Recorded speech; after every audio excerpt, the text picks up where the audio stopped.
karena memang sumber daripada kebijakan dan hukum lingkungan yang berlaku di kita memang dari sana, dan kita mencoba untuk memahami begitu ya, walaupun tidak secara rinci pasal demi pasal, tetapi sekali lagi yang mungkin banyak terkait dengan teknik lingkungan begitu. Baik, minggu yang lalu kita sudah membahas tentang baku mutu, baku kerusakan lingkungan hidup, dan lain sebagainya. Sekarang kita masuk di dalam paragraf kelima, pasal 22 tentang AMDAL begitu ya. Jadi sama seperti kelas A tadi ya, kelas A, karena banyak yang masih belum mendapatkan materi tentang AMDAL. Saya akan menyampaikan sedikit begitu ya, yang belum kelihatannya lebih sedikit dibandingkan yang sudah kalau di kelas ini. Tapi tidak apa-apa supaya adil begitu bagi yang belum, terutama. Saya akan menyampaikan kulitnya begitu tentang AMDAL yang sudah pernah mengikuti dukungan, anggap saja sebagai penyegaran begitulah, refreshment terkait dengan AMDAL, karena nantinya sampai sekarang bahwa proses ini masih selalu akan dilakukan dalam setiap kegiatan pembangunan yang dilaksanakan di kita. Baik, jadi AMDAL termasuk UKL UPL sampai dengan izin lingkungan itu di kita diatur di Undang-Undang 32 2009, diatur di dalam pasal 22 sampai dengan pasal 41 begitu ya.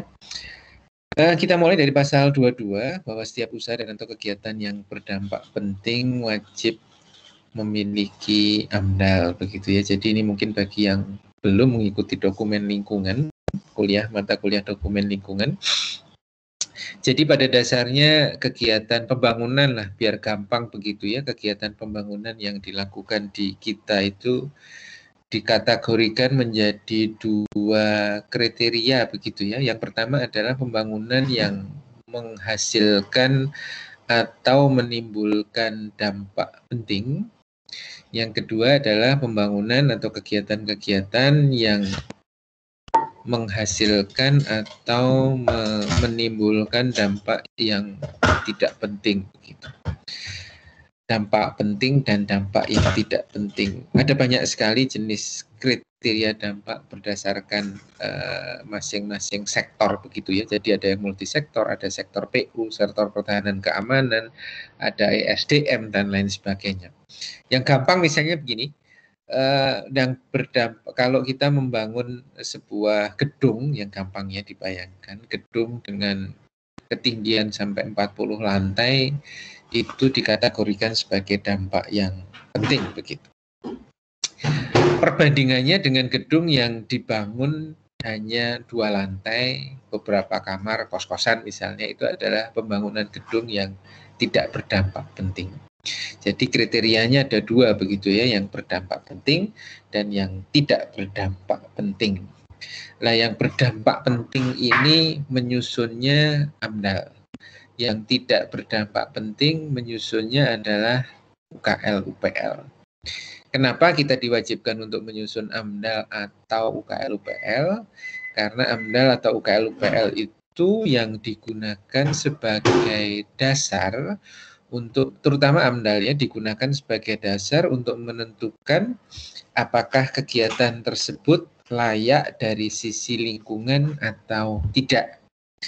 Kita secara umum mengenal 3 jenis kelayakan begitu ya. Satu, kelayakan dari aspek teknis. Jadi secara teknis sebuah kegiatan itu bisa dilakukan atau tidak. Secara struktur berbahaya atau tidak, pada daerah gempa atau tidak, dan lain sebagainya, itu kajiannya secara teknis. Kalau tidak layak teknis ya artinya kegiatan itu tidak bisa dilaksanakan. Yang kedua adalah studi kelayakan yang didasarkan pada kelayakan secara finansial atau studi kelayakan ekonomi begitu ya, yang menghitung untung dan rugi dari sebuah kegiatan. Kalau ternyata menguntungkan ya dinyatakan layak dari sisi ekonomi, kalau ternyata tidak menguntungkan ya dianggap tidak layak dari sisi ekonomi. Maka kalau dianggap tidak layak, ya kegiatan tersebut otomatis juga akan di-cancel begitu ya, tidak akan dilaksanakan karena cenderung merugikan. Yang ketiga adalah sebenarnya saya tidak mengurutkan 1, 2, 3 ya, artinya bahwa 1 itu lebih penting dari yang 2 dan 3 dan seterusnya, tidak. Tetapi tiga-tiganya memiliki level yang sama. Yang ketiga adalah studi kelayakan lingkungan begitu ya. Kelayakan lingkungan itu menentukan dari aspek lingkungan hidup. Kacamatanya dari aspek lingkungan hidup.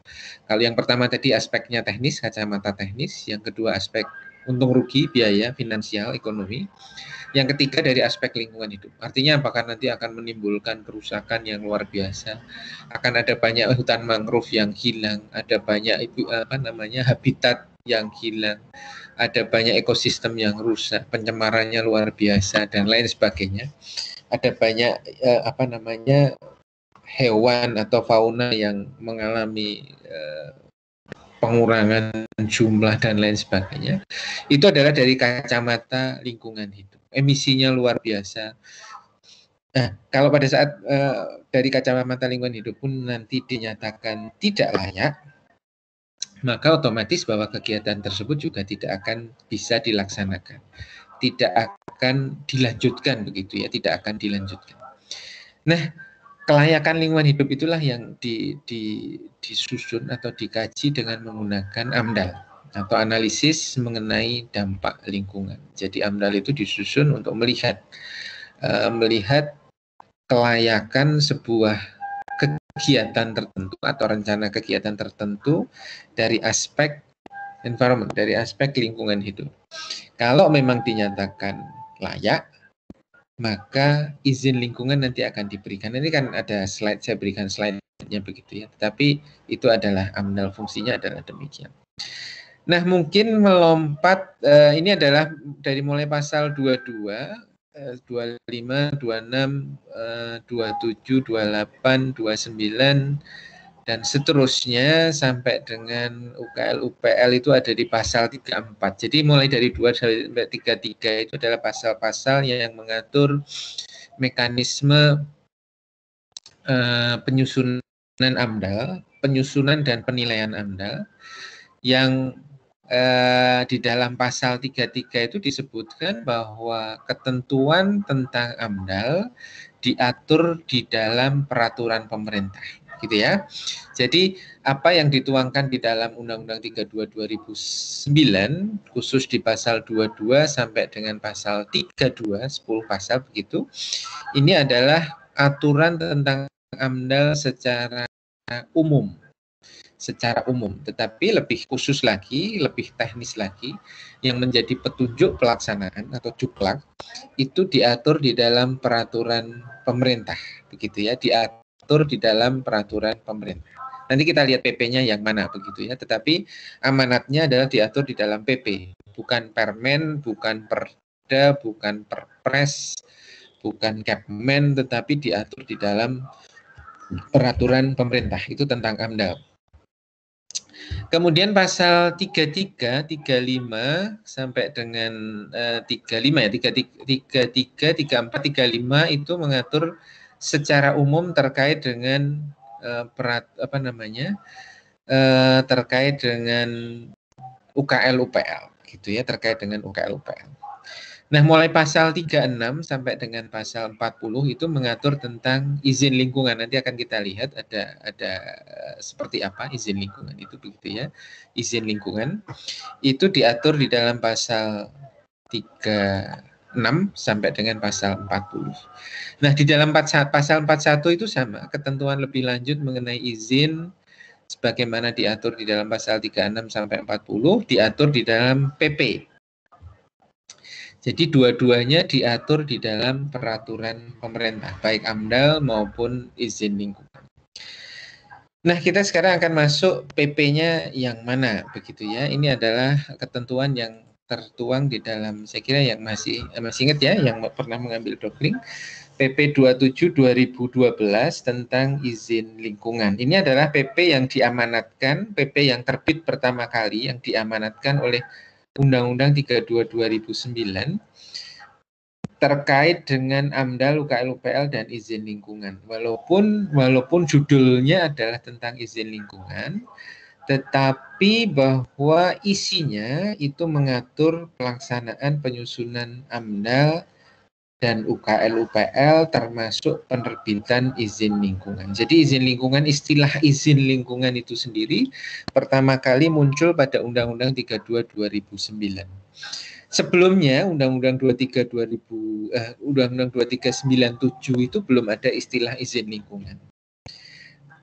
Kemudian PP-nya itu adalah PP 2799, itu tentangnya masih tentang AMDAL begitu ya, tentangnya masih tentang AMDAL. Belum tentang izin lingkungan. Nah, mulai 32 2009 itu PP-nya tentang izin lingkungan. Jadi PP 27 2012 itu sudah secara spesifik menyebut tentang izin lingkungan, walaupun di dalamnya juga mengatur terkait dengan pelaksanaan penyusunan AMDAL dan UKL UPL termasuk penerbitan izin lingkungan.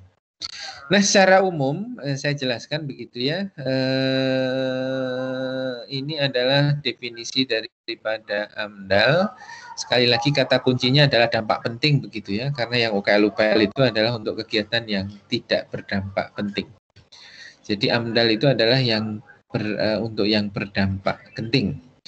Kemudian ini izin kegiatan, izin lingkungan, AMDAL dan UKL UPL terkaitannya seperti apa sih begitu. Jadi kalau kita melihat dari kiri sampai ke kanan bahwa AMDAL, UKL, UPL itu disusun terlebih dahulu sebelum atau digunakan untuk mendapatkan izin lingkungan.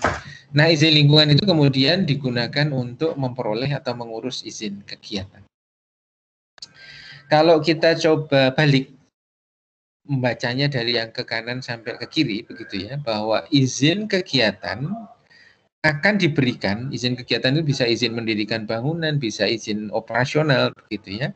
Izin kegiatan untuk melaksanakan kegiatan itu bisa dilakukan, bisa diberikan kalau si pemrakarsa, jadi ada istilah pemrakarsa begitu ya.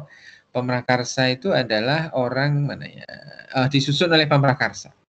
Jadi pemrakarsa itu adalah orang yang bertanggung jawab terhadap pelaksanaan atau bertanggung jawab ya pemilih proyek itu pemrakarsa.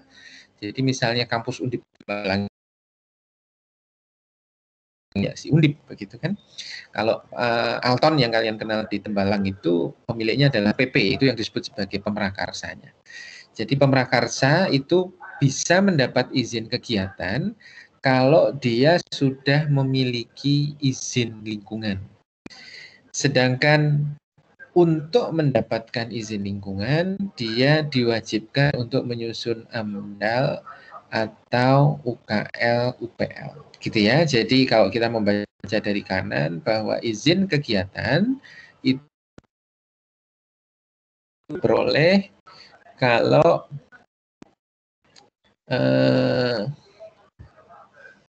sudah mendapatkan izin lingkungan. Sedangkan izin lingkungan diperoleh setelah pemrakarsa itu menyusun AMDAL atau UKL UPL. Jadi misalnya seperti izin lingkungan itu seperti ijazah kalian begitulah. Anda mendapatkan ijazah kalau sudah menyusun tugas akhir. Gitu ya. Jadi tugas akhir itu harus disusun dulu, diselesaikan, dipresentasikan, selesai, dinyatakan sah, dinyatakan lulus, Anda baru bisa mendapatkan ijazah. Nah, ijazah itulah kemudian yang digunakan untuk mendapatkan Anda melamar pekerjaan, mendapatkan pekerjaan. Itu adalah fungsi daripada ijazah. Ya, jadi kalau dibalik begitu. Jadi untuk mendapatkan, kalau dibalik ya, kalau mendapatkan pekerjaan maka harus punya ijazah. Kalau untuk mendapatkan ijazah maka Anda harus menyusun tugas akhir atau skripsi. Ini sama. Untuk dapat izin kegiatan harus punya izin lingkungan. Untuk mendapatkan izin lingkungan harus terlebih dahulu menyusun AMDAL atau UKL UPL. Kalau yang berdampak penting nyusunnya AMDAL, kalau yang tidak berdampak penting nyusunnya UKL UPL. Nah ini ya, pasal 22 sampai 32 seperti yang sudah kita bahas tadi, usaha dan atau kegiatan yang berdampak penting, ini wajib memiliki AMDAL, yang tidak berdampak penting UKL-UPL tentu saja. Kemudian AMDAL disusun oleh Pemrakarsa. Nah ini gambarnya kalau dibuat dalam bentuk skematik diagram kurang lebih adalah seperti ini. Usaha dan atau kegiatan yang wajib AMDAL dan wajib UKL-UPL wajib memiliki izin lingkungan begitu. Kemudian ini saya kira nanti pada saat, nah ini yang penting ya, ini nanti adalah pada saat Anda mengambil dropling begitu. Saya jelaskan lebih lanjut tentang izin lingkungan. Nah ini yang langsung melompat pada ini sebagai bahan untuk memahami bagaimana pentingnya izin lingkungan, terutama kalau yang pasal ini itu dari aspek normatif begitu ya. Setiap orang yang melakukan usaha dan atau kegiatan tanpa memiliki izin lingkungan, maka orang itu bisa dipidana, akan dipidana lah, bukan bisa tetapi akan dipidana dengan penjara paling singkat 1, paling lama 3 tahun. Dan denda paling sedikit 1 miliar, paling banyak 3 miliar. Artinya apa? Kalau ada orang yang sudah melakukan kegiatan konstruksi, bahkan sudah operasional, tetapi ternyata orang tersebut belum memiliki izin lingkungan, maka dia bisa dikenai hukuman penjara 1-3 tahun, dan bukan atau ya, dan itu berarti harus dua-duanya. Kalau atau itu bisa dipenjara atau bayar, tetapi kalau ini dan sudah dipenjara dan harus bayar.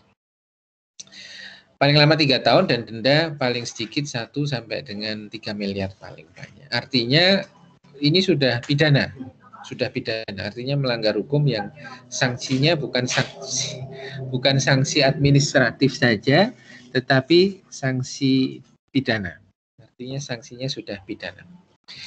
Kemudian pejabat pemberi izin lingkungan 111, nanti 110-nya kita lompati, nanti akan saya jelaskan isinya. 111 itu adalah pejabat pemberi izin lingkungan yang menerbitkan izin lingkungan tanpa dilengkapi dengan AMDAL UKL-UPL, maka sama bisa kena pidana penjara paling lama 3 tahun dan paling banyak 3 miliar begitu ya. Di samping tentu saja dia akan kehilangan jabatannya sebagai pejabat negara begitu, dan juga akan bisa jadi kehilangan status sebagai ASN. Nah ini sama seperti misalnya ya, gampangnya begini, Anda bisa mendapatkan ijazah tanpa harus menyusun tugas akhir atau skripsi. Jadi Pak Rektor yang memberi Anda ijazah itu bisa kena pasal ini dalam konteks kuliah begitu ya. Tetapi kalau analoginya sama, seorang pejabat yang sudah menerbitkan izin lingkungan, tetapi AMDAL atau UKL-UPL-nya belum disusun, maka pejabat tersebut bisa dikenai sanksi pidana seperti pada pasal 111. Gitu ya. Jadi itu adalah pasal 109 dan pasal 111. Nah, ini adalah gambaran bagaimana proses penyusunan AMDAL, ada yang di sebelah kiri, dan proses penyusunan UKL-UPL yang ada di sebelah kanan. Tidak akan saya jelaskan satu persatu, nanti pada saat yang belum mengambil dokumen lingkungan, pada saat mengambil dokumen lingkungan. Hanya bisa kita lihat bahwa tahapan prosesnya jauh lebih banyak begitu ya, dibandingkan dengan kegiatan yang hanya cukup dilengkapi dengan UKL-UPL. Yang AMDAL itu prosesnya panjang, sedangkan yang UKL-UPL relatif singkat dengan tahapan yang lebih sedikit. Ini panjang tentu saja karena tahapannya lebih banyak. Nah ini sama seperti kalau AMDAL itu Anda menyusun tugas akhir, UKL-UPL itu Anda menyusun KP, laporan KP begitu ya. Agak berbeda, bukan agak, memang jauh berbeda. Kalau tugas akhir Anda harus bikin UGB, nanti menyusun proposal diuji terlebih dahulu, baru kemudian bisa penelitian atau perencanaan, setelah itu seminar hasil, setelah itu ujian tugas akhir dan seterusnya sampai lulus. Kalau KP kan tidak, hanya nyusun kerja praktek, nyusun dokumen, nyusun laporan. Kemudian diuji pun hanya oleh pembimbing. Jadi relatif lebih sederhana dibandingkan pada saat Anda harus menyusun tugas akhir. Jadi AMDAL dan UKL-UPL kurang lebih kalau mau kita analogikan seperti itu. AMDAL prosesnya lebih panjang, UKL-UPL prosesnya lebih pendek. Nah, ini sama bahwa untuk mendapatkan izin lingkungan harus disusun AMDAL atau UKL-UPL, begitu ya, salah satu tergantung daripada kriteria besarannya. Kemudian sama seperti tugas akhir dan KP Anda bahwa dua dokumen ini, dua hal ini ya. Sebenarnya AMDAL itu dokumen, kalau UKL-UPL itu formulir. Dua hal ini harus diuji. Kalau dalam istilah AMDAL bahwa dua hal ini dinilai, begitu samalah di kita juga sama, bahwa tugas akhir dan KP Anda itu harus dinilai atau diuji. Baru kemudian hasil ujian itu menentukan apakah itu layak atau tidak. Kalau layak ya diterbitkan izin lingkungan, kalau tidak layak ya izin lingkungan itu tidak diterbitkan, begitu. Nah, ini yang penting lagi saya kira, bahwa AMDAL terdiri dari 3 dokumen, nanti akan pada saat dokling yang belum ngambil akan saya jelaskan lebih lanjut. Yang disusun oleh pemrakarsa tadi sudah ya. Kemudian disusun pada tahap perencanaan, begitu ya. Jadi tidak boleh bahwa kegiatan itu sudah melakukan kegiatan konstruksi, apalagi operasional, baru nyusun AMDAL, nggak boleh. Jadi nggak boleh. Jadi betul-betul bahwa AMDAL itu disusun pada tahap perencanaan. Kan rugi kalau misalnya demikian. Pemrakarsa yang pengennya efisien misalnya, mencoba untuk menyusun AMDAL terlebih dahulu sebelum dia mencoba untuk bangun terlebih dahulu, begitu ya, biar cepat, biar segera jadi, saya bangun dulu baru nyusun AMDAL misalnya. Kemudian dia bangun sampai misalnya dia merencanakan apartemen 20 lantai, dia sudah bangun 10 lantai, baru nyusun AMDAL misalnya ya, baru nyusun AMDAL, nggak konangan begitu kan, nyusun AMDAL nggak ketahuan. Setelah AMDAL itu disusun, hasil daripada penilaian dokumen AMDAL itu, kegiatan itu dinyatakan kegiatan yang tidak layak dari sisi lingkungan. Artinya bahwa AMDAL itu menyimpulkan tidak layak. Nah, pada saat dinyatakan tidak layak, tentu saja dia tidak bisa mendapatkan izin lingkungan.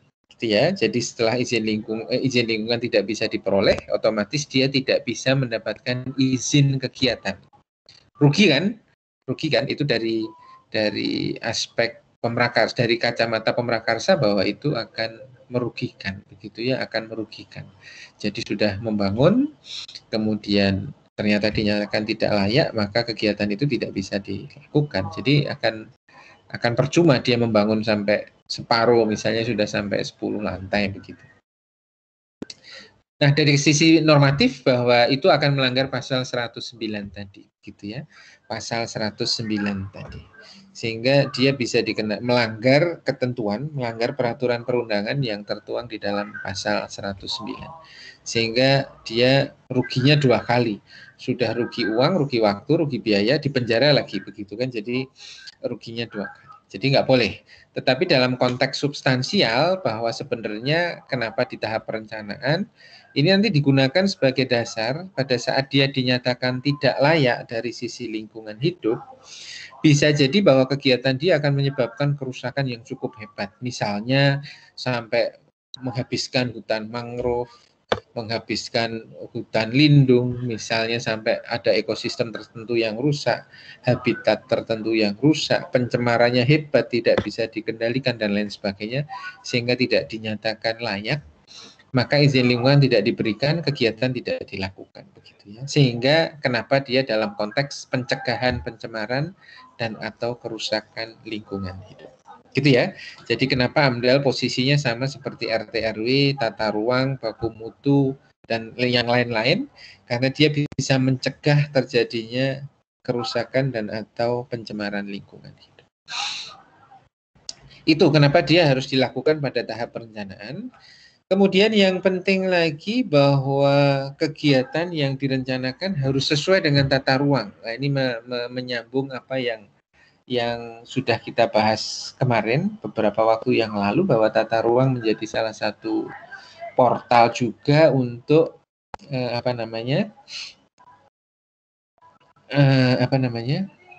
portal juga sebagai alat untuk mencegah terjadinya kerusakan dan atau pencemaran lingkungan hidup.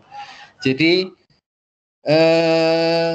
harus sesuai dengan tata ruang. Bila tidak sesuai dengan tata ruang, maka kegiatan tersebut atau proses AMDAL-nya tidak bisa dilaksanakan.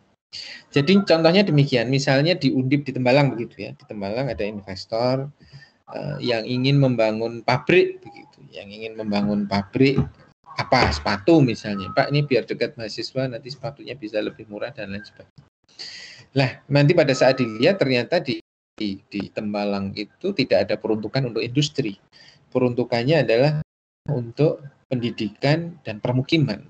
Maka AMDAL yang diajukan oleh si investor itu harus ditolak, tidak boleh dilanjutkan begitu ya, karena dia tidak sesuai dengan tata ruang. Nah ini yang cukup penting juga, bahwa tidak akan saya jelaskan karena cukup kompleks, jadi nanti pada saat doubling sekali lagi. Intinya bahwa masyarakat itu harus dilibatkan di dalam proses AMDAL. Jadi tidak bisa pemrakarsa itu menyusun sendiri kemudian dinilai oleh pemerintah begitu, tetapi harus melibatkan masyarakat. Intinya begitu, nanti proses pelibatannya seperti apa lebih jelas pada saat doubling. Jadi harus melibatkan masyarakat. Intinya masyarakat harus tahu bahwa di wilayah saya akan dibangun pabrik sepatu, akan dibangun kampus, akan dibangun jalan tol, akan dibangun supermarket, akan dibangun mall dan lain sebagainya. Mereka harus diberi informasi, gitu ya, karena banyak sekali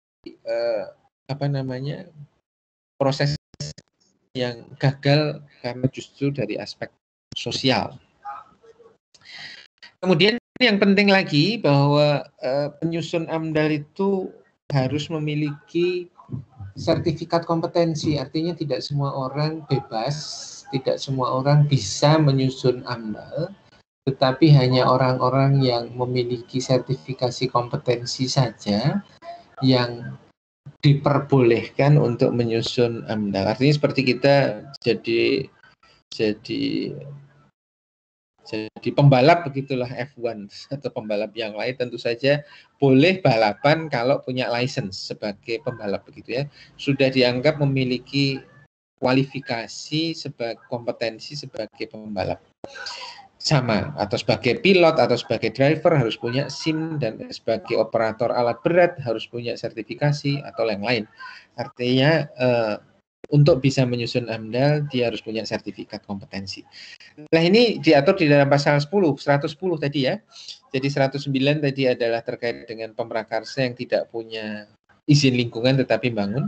Yang 111 adalah pejabat yang memberi izin lingkungan tetapi tidak pernah menyusun AMDAL atau OKL-UPL. Yang 110 itu adalah bagi penyusun yang tidak memiliki sertifikat kompetensi tetapi menyusun AMDAL, itu juga bisa kena pidana. Begitu ya. Jadi melanggar hukum. Maka hukum pidana. Jadi AMDAL harus disusun oleh orang yang memiliki sertifikasi kompetensi.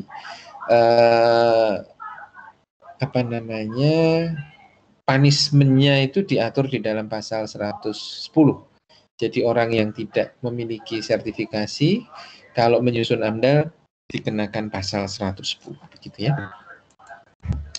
Kemudian OKL-UPL sama disusun oleh pemrakarsa pada tahap perencanaan dan sama sesuai dengan tata ruang. Kemudian KA dinilai, jadi KA itu seperti proposal begitu ya, dinilai nanti akan saya bahas pada saat doubling. Kemudian yang penting lagi saya kira ini ya, penerbitan izin lingkungan hidup ini bisa dilakukan oleh menteri kalau itu kewenangannya pusat, gubernur kalau kewenangannya provinsi, atau bupati wali kota kalau kewenangannya kabupaten atau kota. Lah kewenangan itu diatur di dalam Permen 08, Permen LH 08 2013. Yang gampang begini, kalau sebuah kegiatan itu wilayahnya lintas provinsi, misalnya tol Trans Jawa, kemudian kereta api dari Surabaya, Jakarta, Trans Jawa itu kan lintas provinsi, ada Jawa Timur, Jawa Tengah, mungkin ada Banten, Jawa Barat, DKI, dan lain sebagainya begitu ya. Artinya lintas provinsi maka kewenangannya ada di pusat. Itu yang gampang berdasarkan wilayah administrasi. Kemudian pusat itu juga memiliki kewenangan terhadap pelabuhan internasional, bandara internasional, pekerjaan atau kegiatan yang berada di kawasan lindung itu kewenangannya ada di pusat. Jadi misalnya Tanjung Mas, Pelabuhan Semarang itu walaupun secara administratif dia berada di satu kota Semarang, tetapi karena dia pelabuhan internasional, maka kewenangannya ada di pusat. Jadi yang menilai AMDAL-nya adalah Kementerian Lingkungan Hidup dan Kehutanan, nanti yang menerbitkan izin lingkungan adalah Bu Menteri. Gitu ya. Kalau gubernur lintas kabupaten, gampangnya demikian, lintas kabupaten, maka kewenangannya ada di gubernur. Kalau wali kota dan bupati adalah kegiatan yang betul-betul hanya berada di wilayah kabupaten kota, tetapi tidak di kewenangan pusat maupun provinsi. Yang tadi contohnya seperti pelabuhan itu walaupun ada di kabupaten kota, tetapi kewenangannya ada di pusat begitu kalau pelabuhan internasional.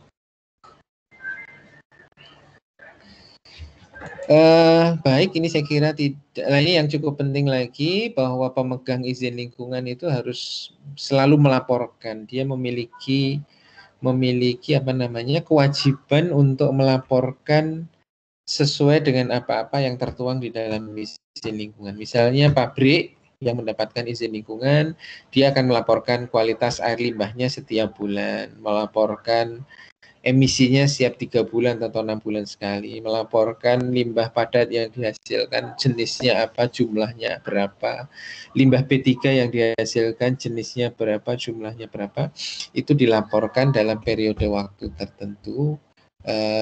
Dan laporan itu disampaikan setiap 6 bulan. Jadi ini wajib. Jadi semua pemegang izin lingkungan, baik itu pabrik, undip, hotel, apapun, semua kegiatan yang dapat izin lingkungan, maka dia harus selalu melaporkan secara berkala begitu. Baik, itu terkait dengan AMDAL, UKL, UPL, dan izin lingkungan. Nanti terkait dengan perubahan izin lingkungan, saya kira pada saat yang belum ngambil ya, yang sudah ngambil sih sudah pernah saya jelaskan terkait dengan itu.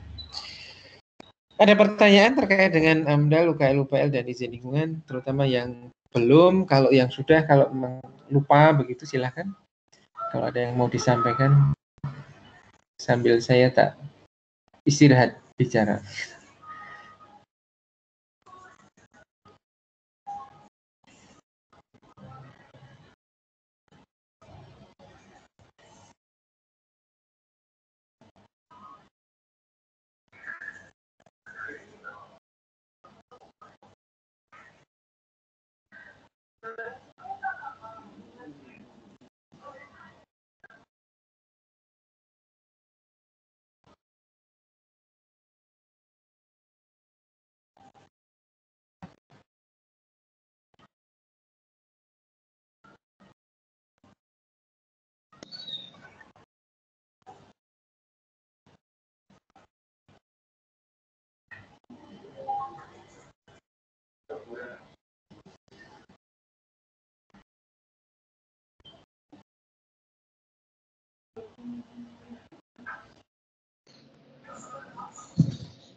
Tidak ada pertanyaan? Dari saya belum ada, mungkin dari kakak Alka dan teman-teman, apakah ada pertanyaan?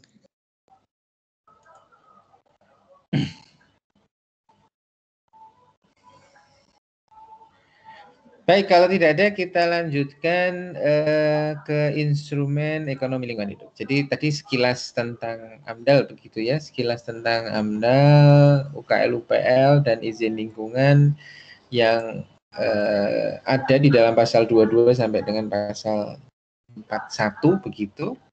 Yang ini masih menjadi bagian dari lingkup pengendalian, di mana instrumennya adalah instrumen pencegahan pencemaran begitu ya, pencegahan. Nah, sekarang kita masuk ke dalam instrumen yang selanjutnya, jadi instrumen ekonomi lingkungan hidup. Dalam rangka melestarikan fungsi yang diatur mulai dari pasal 42. Dalam rangka melestarikan fungsi lingkungan hidup, pemerintah dan pemerintah daerah wajib mengembangkan dan menerapkan instrumen ekonomi lingkungan hidup. Instrumen ekonomi lingkungan hidup ini meliputi satu, perencanaan pembangunan dan kegiatan ekonomi. Itu jelas ya, pembangunan dan kegiatan ekonomi saya kira sudah sangat lazim dilakukan dan memang tujuannya selalu ke arah sana begitu ya, tujuan utamanya. Kemudian pendanaan lingkungan hidup serta insentif dan atau disinsentif. Nanti akan kita lihat satu persatu begitu ya. Jadi yang pertama, perencanaan pembangunan dan kegiatan ekonomi sebagaimana dimaksud di atas, ini ada beberapa hal, misalnya neraca sumber daya alam dan lingkungan hidup. Saya kira ini hampir sama seperti apa yang sudah dituangkan di dalam inventarisasi lingkungan, wilayah ekoregien dan juga RPPLH. Jadi membuat neraca sumber daya alam. Kalau di daerah sih biasanya ada yang disebut sebagai SLHD begitu ya, status lingkungan hidup daerah. Pada prinsipnya isinya itu, neraca sumber daya alam dan lingkungan hidup. Kemudian penyusunan produk domestik bruto dan PDRB yang menyangkut penyusutan sumber daya alam dan kerusakan lingkungan hidup. Ini yang masih belum banyak dilakukan begitu ya, bagaimana PDRB itu memasukkan apa namanya penyusutan sumber daya alam dan kerusakan lingkungan hidup. Biasanya yang selalu dimasukkan kegiatan-kegiatan atau hal-hal atau aspek-aspek yang lebih terlihat dalam kacamata ekonomi begitulah, misalnya terkait dengan produksi pangan, produksi peternakan dan lain sebagainya. Tetapi terkait dengan kerusakan dan penyusutan ini yang belum dimasukkan. Jadi seolah-olah begini gambarannya, kalau Anda melihat PDRB itu wah mengalami kenaikan begitu ya. PDRB Jawa Kota Semarang atau Jawa Tengah mengalami kenaikan. Tetapi ternyata kalau penyusutan sumber daya alam dan kerusakan lingkungan hidup itu dimasukkan sebagai salah satu variabel yang digunakan untuk menghitung PDRB, bisa jadi malah turun begitu kan, bisa jadi malah turun. Gambarannya demikian. PDRB biasanya digambarkan dengan rupiah lah, berapa rupiah begitulah, berapa ratus ribu atau berapa juta rupiah begitu per kapita. Kalau dihitung naik misalnya sekarang PDRB-nya Kota Semarang per kapita misalnya gampangnya 1 juta begitu ya, misalnya ya, gampang 1 juta. Tetapi sekarang itu kita masih memiliki cadangan air sekian, masih memiliki cadangan daerah resapan sekian, memiliki hutan kota sekian, memiliki sumber kekayaan, sumber daya alam yang lain sekian, itu diinventarisir begitu ya. Tahun depan misalnya dihitung lagi bahwa PDRB Kota Semarang itu adalah 1,5 juta per kapita begitu misalnya. Kelihatannya kan naik, tetapi ternyata kalau dihitung berdasarkan sumber daya alamnya kita 1,5 juta per orang, tetapi cari air tambah sulit begitu kan. Udara kita tambah kotor, hutan kotanya berkurang banyak, ruang terbuka hijaunya berkurang banyak. Nah, itu yang menjadi satu hal yang kadang-kadang memang belum diikutkan begitu ya. Jadi seolah-olah kita hanya melihat hal-hal yang terlihat dari sisi ekonomi begitu. Jadi produksi pangan, peternakan dan lain sebagainya. Jadi ya punya gambaran ya. Kemudian yang selanjutnya adalah mekanisme kompensasi imbal jasa lingkungan hidup antar daerah. Ini saya gambarkan demikian. Misalnya ada sebuah sungai yang melintasi melintasi beberapa wilayah kabupaten, dua kabupaten lah gampangnya demikian. Lah sungai yang memiliki dua kabupaten, yang satu di hulu, yang satunya ada di hilir begitu. Yang satu di hulu dan yang satu ada di hilir. Yang di hulu itu ada kegiatan-kegiatan industri. Nah, kebetulan kabupaten tersebut menggalakkan sektor perindustrian begitu ya, menggalakkan sektor perindustrian. Jadi dia memiliki banyak industri yang berdiri di sana. Sedangkan yang di bawah biasa-biasa saja lah, artinya industrinya biasa-biasa saja. Yang di atas, sebagaimana yang lazim bahwa industri itu selalu membuang limbah cairnya ya, ke perairan sungai. Sementara sungai itu melintasi dua wilayah kabupaten tersebut yang nantinya diterima oleh kabupaten yang ada di bawah. Nah, intinya apa? Bahwa kabupaten yang ada di atas itu menerima manfaat daripada keberadaan industri itu. Dapat pajak, dapat income, dapat macam-macam lah. Artinya bahwa pendapatan asli daerahnya akan meningkat. Sementara kegiatan kabupaten yang ada di bawah itu hanya menerima limbah, hanya menerima buangan limbah begitu. Sementara dia tidak mendapatkan manfaat apa-apa dari industri. Lah ini adalah kompensasi. Jadi mestinya kabupaten yang ada di atas memberikan kompensasi atau imbal jasa lingkungan hidup antar daerah, memberikan kompensasi kepada kabupaten yang ada di bawah. Hanya ini pun juga belum dilakukan begitu ya, artinya mekanismenya masih belum ada. Kemudian internalisasi biaya lingkungan hidup. Biaya lingkungan hidup itu misalnya pencemaran itu dirupiahkan. Kemudian kerusakan lingkungan hidup itu dirupiahkan. Yang kemudian diinternalisasikan, dimasukkan sebagai bagian daripada biaya produksi misalnya. Jadi misalnya ada sebuah industri, yang industri tentu saja menghasilkan barang begitulah, produk berupa barang, yang barang tersebut memiliki nilai, dan nilai itu sangat ditentukan dari biaya produksi dari si barang tersebut.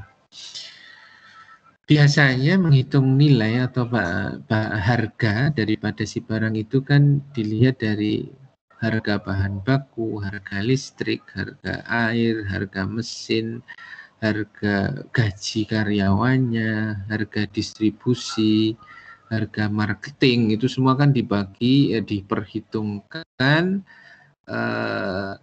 yang kemudian dikonversi menjadi satu harga, yaitu harga produk itu ya.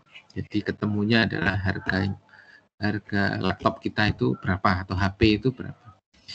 Tetapi bahwa si industri itu menghasilkan limbah, dan limbah itu mencemari sungai, gampangnya demikian, atau mencemari sungai dan udara, itu tidak dihitung bahwa pencemaran itu yang disebabkan oleh industri itu harusnya juga dirupiahkan. Gampangnya demikian. Kalau sungai yang tadinya bersih, begitu ya, kemudian ada industri yang membuang limbahnya ke situ, kotor kan? Nah, kemudian biaya yang digunakan untuk membuat sungai itu kembali menjadi bersih seperti semula, itu berapa? Itulah sebenarnya biaya lingkungan hidup. Jadi biaya itu yang kemudian harusnya ikut dibebankan pada si industri yang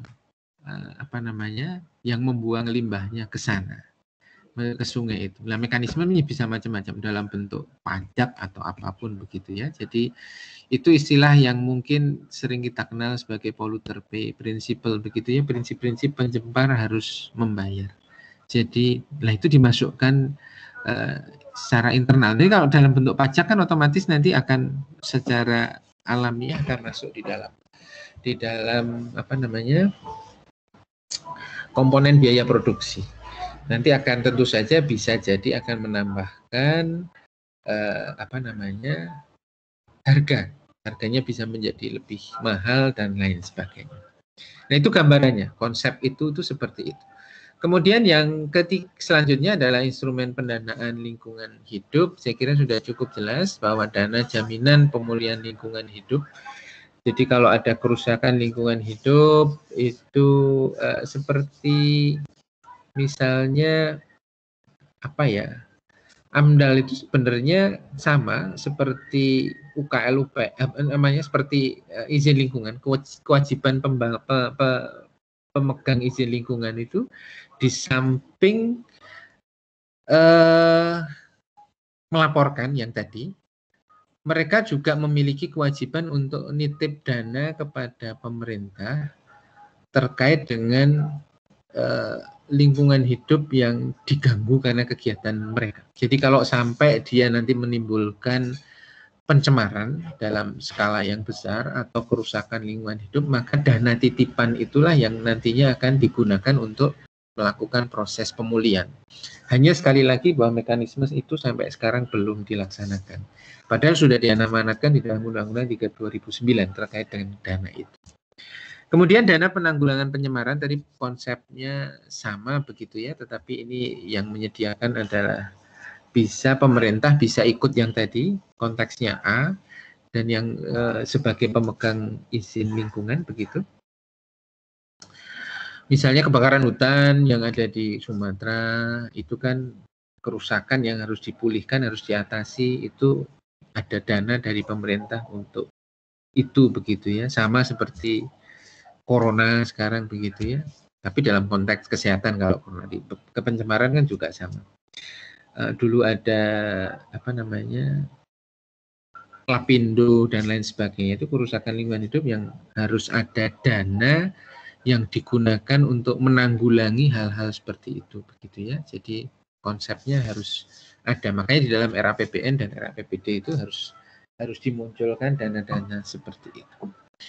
Kemudian dana amanah untuk bantuan atau konservasi, ini misalnya ada sekelompok masyarakat tertentu yang aktif untuk memelihara hutan mangrove, Baduy yang memelihara punya kearifan lokal, itu ada dana-dana yang digunakan untuk membantu aktivitas-aktivitas seperti itu begitu ya.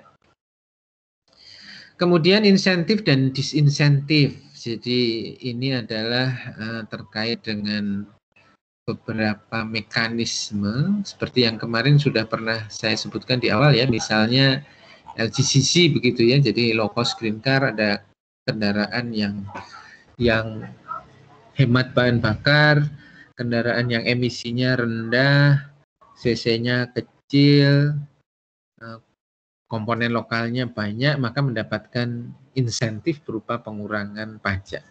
Demikian juga ada perusahaan yang punya memiliki kinerja yang bagus di bidang lingkungan, misalnya proper emas, proper hijau, proper biru, kemudian ada yang buruk itu proper hitam dan merah. Jadi urutannya itu hitam, merah, biru, hijau, dan emas. Hitam itu yang paling jelek dan emas itu yang paling bagus. Hitam dan merah itu yang tidak taat. Itu bisa dikenakan pajak yang lebih tinggi. Sedangkan yang biru, kuning, dan hijau, biru, hijau, dan emas itu memiliki kinerja yang baik, taat, dengan level yang berbeda begitu. Emas tentu saja yang paling taat dan paling bagus begitu ya. Bisa mendapatkan insentif berupa keringanan pajak begitu yang lebih banyak begitu ya, lebih banyak. Hanya ini belum dilakukan. Nah, proper itu kan sifatnya voluntary begitu ya, jadi tidak wajib. Itu masing-masing perusahaan yang ingin menilaikan dirinya sendiri, kepada biasanya sih untuk image perusahaan dan lain sebagainya. Nah, kalau itu ada insentif seperti itu, bisa jadi bahwa banyak perusahaan yang secara sukarela akan mengikuti program itu, dan kalau dia bisa mendapatkan proper emas atau biru, hijau, atau bahkan emas, maka dia akan mendapatkan keringanan pajak yang lebih besar dari perusahaan yang tidak mendapatkan proper atau propernya lebih rendah. Jadi kalau banyak perusahaan yang seperti itu, tentu saja pencemaran yang terjadi akan lebih sedikit dibandingkan dengan perusahaan yang tidak mendapatkan proper. Artinya kalau dari 10 perusahaan misalnya yang ada di sebuah wilayah tertentu, 5 dapat proper emas, 3 dapat proper hijau, 2 dapat proper biru, tentu saja pencemarannya menjadi sangat minimal begitu ya. Sangat minimal dibandingkan kalau 10 perusahaan dalam wilayah yang sama, yang 2 dapat hijau, yang 1 biru, yang 7 hitam begitu atau merah begitu ya, tentu saja pencemaran yang dihasilkan juga akan lebih besar, lebih banyak begitu ya. Nah, sayangnya bahwa pencapaian tersebut belum mendapatkan insentif yang cukup real begitu ya, real. Sehingga tidak banyak perusahaan yang belum tertarik. Karena itu tadi, karena sifatnya masih voluntary begitu, voluntary, belum wajib begitu, sehingga perusahaan itu tidak semangat untuk ke arah sana karena tidak ada insentifnya. Kemudian barang jasa yang ramah lingkungan hidup, saya kira misalnya barang yang wattnya kecil, memiliki emisi yang rendah, umur pakai yang panjang, menggunakan material-material yang recyclable, dan lain sebagainya. Jadi itu contoh-contoh barang jasa yang seperti itu nanti bisa mendapatkan insentif. Kan kebalik, di kita itu kan sekarang sudah ada beberapa mobil yang belum full elektrik sih, tetapi hybrid begitu ya. Hybrid artinya bahwa dia kombinasi antara motor bakar dengan menggunakan tenaga listrik. Dan memang sudah terbukti jauh lebih hemat bahan bakar dengan emisi yang lebih rendah. Jadi kalau di kita itu ada Camry, ada Nissan yang baru itu e-kick gitu ya, kemudian ada Corolla Cross dan lain sebagainya. Itu ternyata harganya justru lebih mahal dibandingkan mobil-mobil yang tidak hybrid. Itu kan terbalik. Harusnya barang jasa yang lebih ramah lingkungan hidup seperti yang saya contohkan mobil hybrid ini bisa mendapatkan insentif berupa pajak yang lebih rendah sehingga harga jualnya bisa menjadi lebih murah. Kalau harga jualnya lebih murah, maka banyak yang bisa beli. Kalau banyak yang bisa beli, artinya bahwa mobil yang non-hybrid itu secara bertahap akan berkurang jumlahnya. Nanti mobil yang hybrid itu akan bertambah banyak jumlah. Sehingga emisi yang dihasilkan, yang ditimbulkan dari sektor transportasi akan menjadi lebih bagus secara bertahap. Tetapi ini kita kebalik, justru malah yang hybrid itu dianggap sebagai barang mewah yang dikenai pajak yang relatif lebih tinggi dan harga jualnya menjadi lebih tinggi ya, menjadi semakin tidak terjangkau. Orang tidak memiliki kemampuan untuk menjangkau membeli barang-barang yang lebih ramah lingkungan begitu ya. AC inverter misalnya, itu kan lebih ramah lingkungan karena membutuhkan daya yang relatif kecil. Tetapi kita tahu bahwa AC inverter itu harganya jauh lebih mahal dibandingkan AC konvensional. Bawahnya AC converter itu kan AC low watt. Jadi tahapannya itu AC inverter, AC low watt, dan AC konvensional. Itu urut. Inverter itu yang paling mahal, low watt yang sedikit lebih mahal, dan paling murah itu konvensional. Sehingga orang ya akhirnya beli yang konvensional semua begitu kan, kebanyakan rata-rata karena memang paling terjangkau. Tetapi bahwa kemudian konsekuensinya apa namanya? Daya yang dibutuhkan menjadi lebih besar. Nanti daya yang dibutuhkan menjadi lebih besar, energi yang dibutuhkan menjadi lebih besar, sementara pemenuhan energi kita itu masih menggunakan batu bara mainly, jadi lebih banyak jeleknya lah. Harusnya bisa dibalik begitu ya, harusnya bisa dibalik. Yang inverter itu yang paling mahal, yang paling murah, yang low watt sedang. Nah, kalau bisa dibalik begitu, nanti semua orang pakai inverter semua bisa hemat. Nah ini yang perlu dibalik paradigma itu.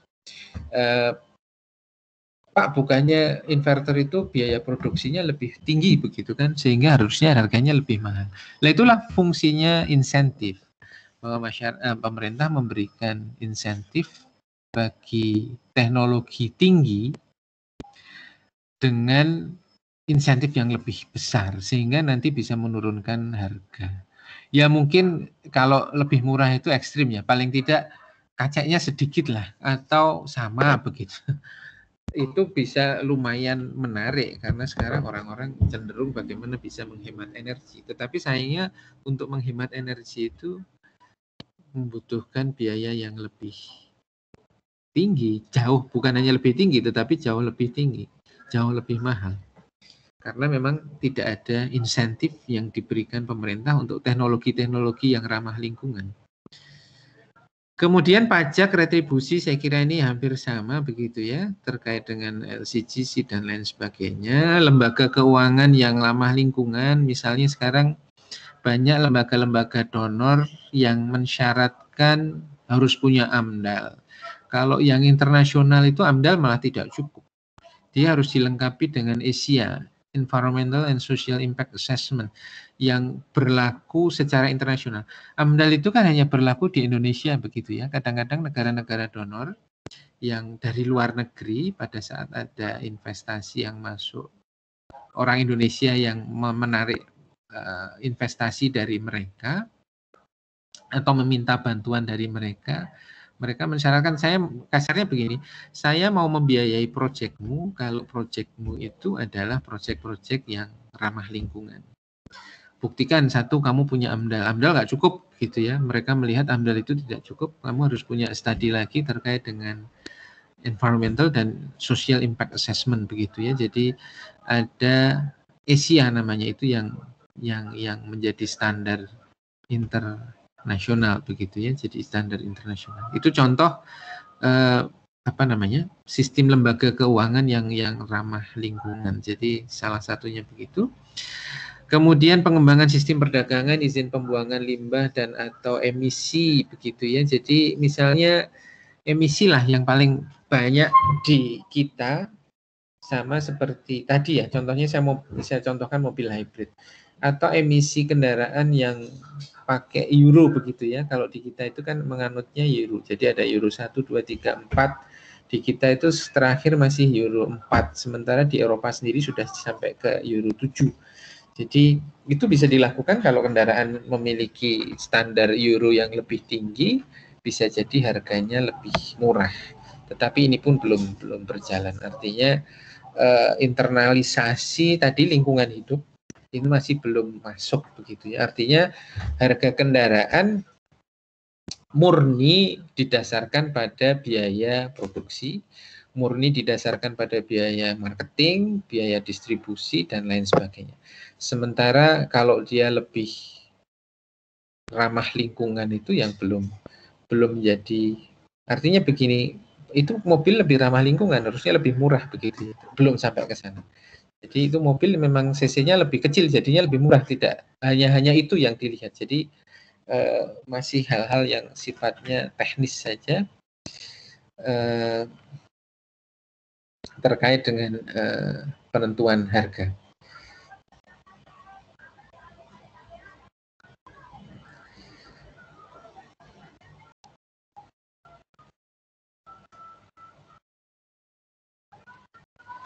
Kemudian yang selanjutnya perdagangan ini sudah ya, emisi, pengembangan sistem pembayaran jasa lingkungan hidup ini juga belum dilakukan. Asuransi lingkungan hidup ini belum. Jadi sama seperti asuransi kebakaran, asuransi rumah, asuransi mobil dan lain sebagainya, tetapi yang terkait dengan asuransi bila terjadi pencemaran gitu sih belum ada begitu ya.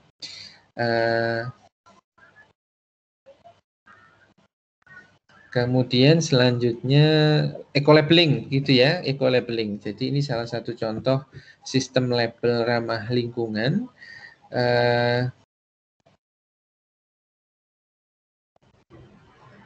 Di mana dulu, sekarang pun masih berlaku ya. Jadi Indonesia itu kan terkenal dengan eksportir furniture yang terbuat dari kayu, begitulah, katakanlah demikian. Lah di masa lalu itu bahwa bahan baku kayu yang digunakan masih berasal dari, bisa jadi hutan alam primer, bisa jadi hutan lindung zaman dulu ya, di masa yang lalu begitu ya. Sehingga katakanlah bahwa kayu yang digunakan atau mekanisme perolehan bahan baku masih belum ramah lingkungan. Lah, oleh sebab itu banyak sekali kerusakan hutan yang terjadi di kita, yang kemudian itu jadikan sebagai komoditas ekspor berupa mebel. Ya, kemudian si negara penerima ekspor yang importirnya barang dari kita itu di Eropa terutama yang ketat itu mulai menerapkan sistem eco-labeling.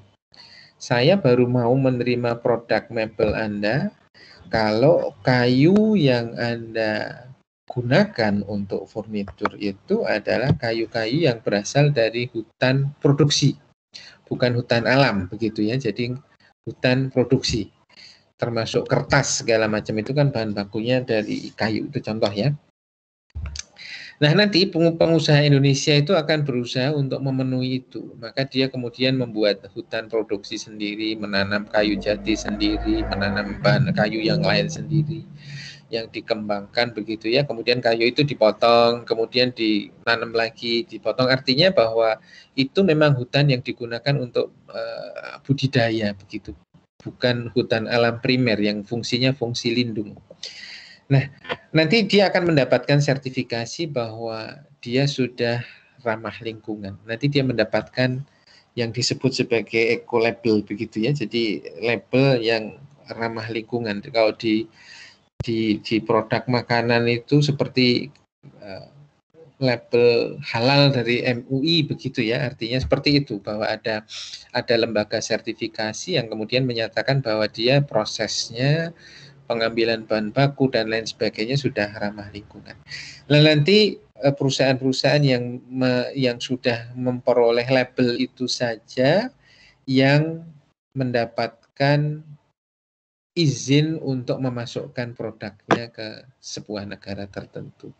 Nah, ini proses sistem labeling. Nah, ini juga harusnya diberi insentif oleh pemerintah bahwa perusahaan-perusahaan yang seperti itu mendapatkan banyak kemudahan dari sisi finansial begitu ya. Sistem penghargaan, saya kira proper itu mekanisme sistem penghargaan begitu ya, yang terkait dengan kinerja di bidang perlindungan dan pengelolaan lingkungan hidup. Hanya sistem penghargaannya sekarang masih berupa sertifikat, berupa piala dan lain sebagainya. Mestinya ada proses insentif yang diberikan. Demikian juga untuk yang merah mungkin ya, pajaknya dibuat 2 kali lipat, atau yang hitam pajaknya dibuat sekian kali lipat, ada proses disinsentif sebaliknya.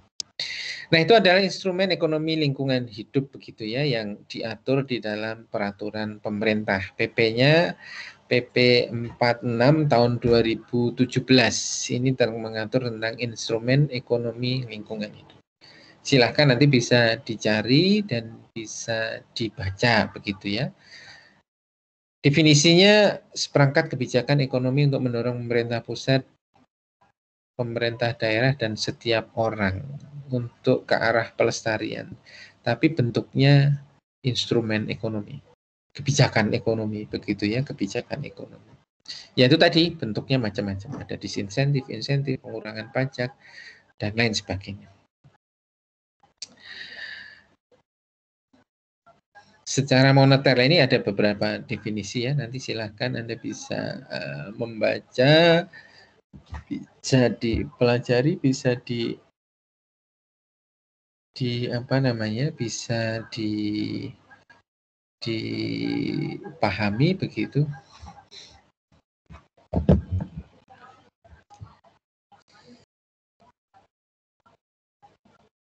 Ada pertanyaan, silahkan.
Ada yang mau disampaikan?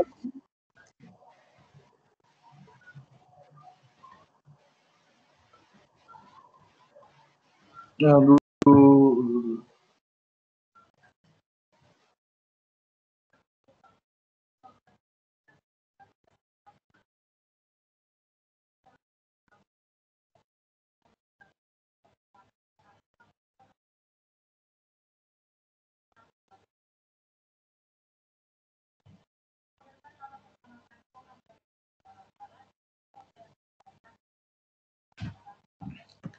Tidak ada? Sudah jelas semua?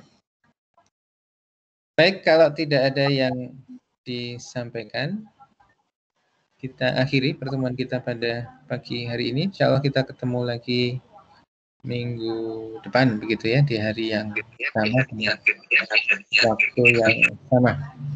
Baik, selamat pagi. Assalamualaikum warahmatullahi wabarakatuh.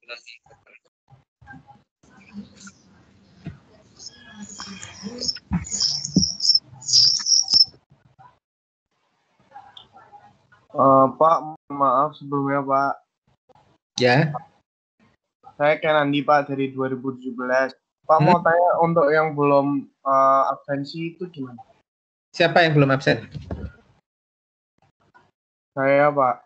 Kenandi belum absen? Sama ada beberapa lagi. Reinhard juga belum Pak. Siapa? Saya juga belum. Reinhard ya. Saya juga belum, Pak. Ma'alif. Siapa namanya? Ma'alif Miftahul Jannah. Kenandi, Ma'alif, dan Reinhard ya. Afi juga belum Pak. Benar. Siapa yang belum? Ma'alif ya. Sudah Iya ya, Pak, Ma'alif. Sudah. Terus Kenandi. Kenandi. Maaf Pak, saya Karin juga belum absen Pak. Reinhard. Iya Pak. Ya. Karin Nurlita. Iya Pak. Sudah. Terus siapa lagi? Afi Pak, saya Pak. Afi Zara Al-Ghifari. Iya Pak, betul Pak. Sudah? Siapa lagi?